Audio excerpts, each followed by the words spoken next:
Друзья, добрый день! Сегодня предлагаю приготовить малахту. Это блюдо из стручковой фасоли из аджарии.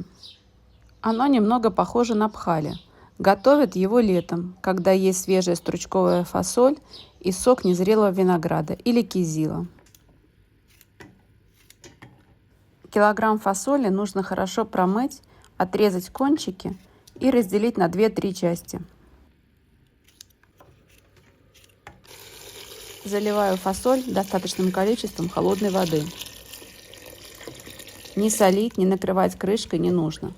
Ставлю варить на средний огонь до ее полной готовности. Пока фасоль варится, подготовлю заправку. Для этого нужно взять острый перец. Количество регулируйте по своему вкусу. Немного свежего чабера. В Армении его называют цитрон, а в Грузии кандари. Небольшой пучок кинзы. Небольшой пучок фиолетового базилика и несколько зубчиков чеснока. Рецепт, как всегда, напишу в описании.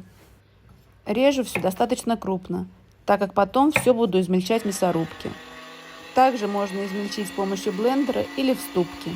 На 1 кг фасоли я беру примерно 150 грамм грецких орехов и перемалываю их, в отличие от пхали, только один раз.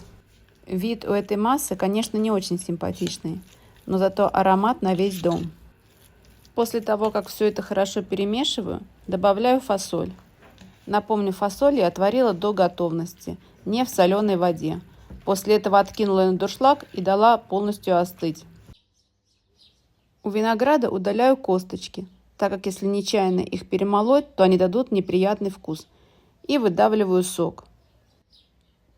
Если кислоты винограда будет недостаточно, то можно добавить 1 чайную ложку винного уксуса. Из специй добавляю 1 чайную ложку уцхо-сунели, можно заменить на хмели сунели, и соль. Заливаю все соком винограда, хорошо перемешиваю и проверяю на вкус. Также вместо сока кислого винограда можно использовать сок алычи, кизила, граната.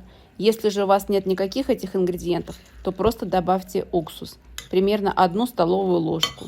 Уксус лучше взять 6% или винный, или яблочный. Перед подачей обязательно охлаждаю блюдо 2-3 часа в холодильнике.